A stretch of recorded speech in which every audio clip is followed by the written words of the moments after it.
Hey guys, welcome back to my channel Sonija official. कैसे हैं आप लोग? उम्मीद करते हो अच्छे होंगे और मैं भी बहुत अच्छी हूँ। तो आज जो हम बात करने वाले हैं वो बहुत ही इम्पोर्टेंट टॉपिक है। एक तो ये कि एग्जाम को लेके, दूसरा ये कि ये नोटिफिकेशन जो शो हो रहा है वो किस चीज का शो हो रहा है, चौथा ये कि अगर आप फॉर्म भरोगे तो सारी चीजें पढ़ने के बाद, रिवीजन के बाद आपका सिलेक्शन भी हो जाएगा, लेकिन उन सब चीजों के लिए आपको फॉर्म भरना होगा और फॉर्म भरने के लिए आपको कुछ इंपॉर्टेंट डॉक्यूमेंट चाहिए होंगे। तो उन डॉक्यूमेंट्स के बारे में आज हम यहाँ चर्चा करेंगे।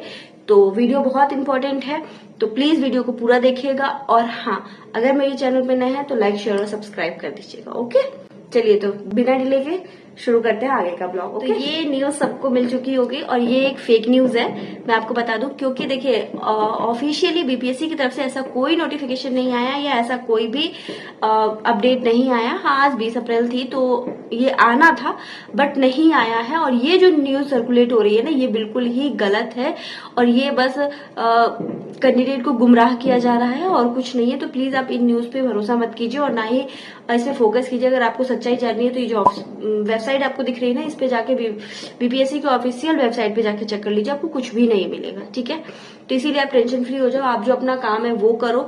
अभी ओटीआर करा लो अगर करा सकते हो तो। और ओटीआर में भी आपको डॉक्यूमेंट जरूरत है बहुत सारी। तो बहुत बच्चे पुराने हैं जिन्होंने डॉक्यूमेंट पूरा लेकर भी नहीं आए हैं स्कूल से, और बहुत ऐसे हैं जो नए हैं बट उनका भी फंसा हुआ है, वो नहीं लाए हैं। तो देखिए, इसमें जब आप डालिएगा तो इसमें सर्टिफिकेट नंबर भी लेगा, सर्टिफिकेट अपलोड करने के लिए भी बोलेगा, इसमें जाति आवासीय भी आपको चाहिए। उसके बाद आपके जितने भी मैट्रिक, ग्रेजुएशन और इंटर, बीएड, डीएलएड जो भी है वो सभी के मार्कशीट और सर्टिफिकेट नंबर चाहिए होंगे। तो अगर आपके पास नहीं है तो वो सारी चीजें आप ले आके रख लो ताकि फिर बाद में आपको प्रॉब्लम नहीं हो। क्योंकि देखिए, इंपॉर्टेंट डॉक्यूमेंट्स बहुत ज्यादा जरूरी है। अब मान लो आप पूरी प्रिपरेशन अच्छे से कर ही रहे हो और आपके पास डॉक्यूमेंट ही आधे अधूरे हैं और पढ़ने के वक्त में पता चला डॉक्यूमेंट पूरे नहीं, आपने कैसे कैसे करके भर भी दिया, तो बाद में तो फिर प्रॉब्लम ही आनी है ना। उससे अच्छा है कि फिर मेहनत सारी बेकार हो जाएगी। इससे अच्छा है कि पहले आप डॉक्यूमेंट भी इसी बीच में तैयार करा लो, जो डिले हो रहा है उस टाइम पीरियड के अंदर, वो आपके लिए बेनिफिट रहेगा। ठीक है, और दूसरी बात ये कि अभी जो एग्जाम हुए हैं या फिर ये जो लेट हो रहे हैं, इसके पीछे कई सारे रीजन थे। एक तो ये कि बीपीएससी एईडीओ वाले का एग्जाम था। दूसरी चीज ये है कि बीपीएससी मेंस वाले का भी एडमिट कार्ड आ गया है, तो वो मेंस वाले जो एडमिट कार्ड डाउनलोड करें तो उनको परेशानी ना हो, इसीलिए इसको नोटिफिकेशन को थोड़ा लेट किया गया। क्योंकि नोटिफिकेशन निकलते ही सब फॉर्म भरने में अफरा तफरी करेंगे और जब फॉर्म भरने में अफरा तफरी करेंगे तो सर्वर पे लोड पड़ेगा तो दिक्कत होगी, इसीलिए उनका ऐसा कहना था। अब हमें नहीं पता इसमें कितनी सच्चाई है और क्या है, लेकिन हाँ, उनका ऐसा कहना था तो आप ये चीज मानिए। ठीक है, आधिकारिक तौर पे जो बयान आया था उसमें यही कहा गया था। और पता नहीं क्या है समस्या, नहीं समझ में आता। हम बच्चे इतने ज्यादा पढ़ते हैं, तैयारी करते हैं, सब कुछ करते हैं, हमें एक उम्मीद होती है कि अब कुछ होगा, लेकिन होगा कहाँ से, पहले से ही वो ऑलरेडी बुक्ड होता है। अब मैं ऐसा क्यों कह रही हूँ वो देखो, क्योंकि अभी एईडीओ का एग्जाम हुआ है और 20-21 यानी कि कल और आज वाले पेपर में, दोनों ही डेटों में कई सारे एग्जाम सेंटर हैं जहां पर की धांधलीबाजी हुई है। इन द सेंस ये है कि वहां पे शुरुआती में एक भी ओएमआर शीट नहीं भरा गया, वॉशरूम जाने के लिए मनाही थी और फिर भी मतलब जब 15 मिनट बचा था तो वॉशरूम भी गया बच्चा, और फिर उसके बाद जब आने के बाद उसने सारी चीजें, सारा जो भी था, पता नहीं उसके पास क्या इतना बड़ा सा चिट्ठा निकला सबका कहने के अकॉर्डिंग। मैं तो नहीं थी उस सेंटर पे और ना मेरा उस सेंटर पे एग्जाम था, बट हाँ, जिन बच्चों का था उन बच्चों का ये कहना है। और इस चीज को आप लोगों ने शायद न्यूज में देखी भी हो और नहीं देखी हो तो नहीं पता, बट हाँ, ये ऐसी न्यूज है और सर्कुलेट हो रही है और ये न्यूज सच्ची है। क्योंकि बहुत सारे जगह पे पता नहीं क्यों ऐसी धांधलीबाजी होती है कि बच्चे इतनी मेहनत से तो तैयारी करते हैं और फिर उनके हाथ से एक मौका छूट जाता है। बहुत दुख होता है। हम मिडिल क्लास फैमिली ना बहुत उम्मीदें लगा के बैठी होती है और हम लड़कियों की जिंदगी तो और भी ज्यादा अजीब होती है, क्योंकि हमें अपने पैरों पे खड़ा होना उतना ही जरूरी होता है जितना कि किसी मछली के लिए पानी।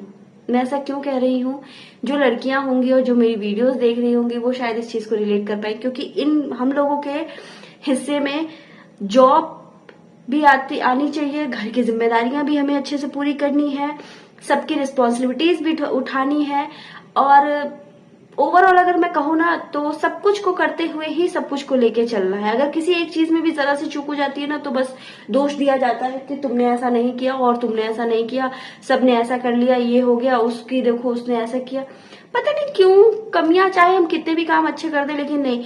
और इज्जत घर में या बाहर वही उसी की होती है जो पैसा कमाता है, क्योंकि जब आप पैसा कमाते हो, आपका अपना पैसा होता है, तो आपको किसी को जवाब देने की जरूरत नहीं होती है कि आपने पैसे कहाँ खर्च किए हैं और आपने पैसे कहाँ इन्वेस्ट किए हैं। लेकिन जब आप किसी से मांगते हो तो फिर आपको उस पैसे का हिसाब देना पड़ता है, आपको ये बताना पड़ता है कि आपको पैसे क्यों चाहिए। अब आप ही बताओ, ये कोई जिंदगी है क्या? उस समय दुख होता है, ऐसी कोई लड़की नहीं है जिसको ये दुख नहीं होता है कि यार मुझसे पूछ रहे हैं कि क्या करोगे इतने पैसे का। लेकिन चाहे वो हस्बैंड हो, भाई हो, एक बार को पापा थोड़ा नहीं भी पूछते, कम पूछते, लेकिन एक वक्त के बाद वो भी पूछते हैं। हमारे अपने पैसे होते हैं तो हम अपनी मर्जी से खर्च कर सकते हैं, लेकिन उसमें भी बहुत सारी चीजें होती है, बट फिर भी एक सुकून रहता है कि हाँ हमारे पास कुछ है। तो इसीलिए मैंने कहा कि ये एक मौका मिला है तो उस मौके को गवाइए नहीं, पढ़िए और एक सीट अपने लिए पक्की कीजिए। इवन क्योंकि ये चीजें वही समझ सकते हैं जिनके पास पहले जॉब नहीं थी और अब जॉब है, क्योंकि एक जॉब एक इंसान को सेल्फ डिपेंडेंसी ही नहीं देती, उसके अलावा बहुत कुछ देती है। क्योंकि आपको अपने पैरों पे खड़े होने की ताकत तो देती ही है, आपको किसी के सामने बोलने की हिम्मत भी देती है, आपको अपने लिए कुछ करने का, कुछ लेने का, किसी को कुछ देने का हिम्मत, हौसला सब मिलता है। क्योंकि उस समय ना आप किसी और की परमिशन के लिए वेट नहीं करते हो। कहीं ना कहीं ये होता है कि हाँ हमारे पास है, हम कर सकते हैं, वरना किसी को कोई चीज कहने से पहले आपको खुद में सोचना पड़ता है कि आपको ये कहना उचित रहेगा या नहीं। तो इसीलिए कह रही हूँ, अब भी समय है, अपने ऊपर ध्यान दीजिए और काम कीजिए। और अदरवाइज आज लेक्चर बहुत हो गया, पता नहीं क्यों ये सब चीजें निकल गई, टॉपिक कहाँ था और कहाँ से कहाँ चला आया। खैर कोई नहीं, कभी कभी कुछ बातें ऐसी होती है जो इंसान के सामने होनी चाहिए और निकल जानी चाहिए, अच्छा होता है, मन हल्का हो जाता है। अब दूसरी बात मैं ये कहूंगी कि इसीलिए अपना डॉक्यूमेंट पूरा कर लीजिए और जिन जिन चीजों की जरूरत है वो चीजें तब तक बनवा लीजिए। एग्जाम होंगे, अपनी पढ़ाई पे फोकस कीजिए, एक सीट को कंफर्म कीजिए, अपने लिए पक्की कीजिए, लगे रहिए अपने एग्जाम और अपनी तैयारी के लिए। और स्वस्थ रहिए, मस्त रहिए, खुश रहिए, पढ़ते रहिए।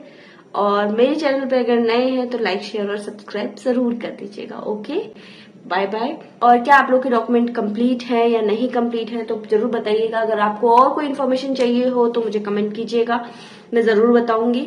और ठीक है, तो मिलते हैं एक नेक्स्ट ब्लॉग में, तब तक के लिए राधे राधे, बाय बाय।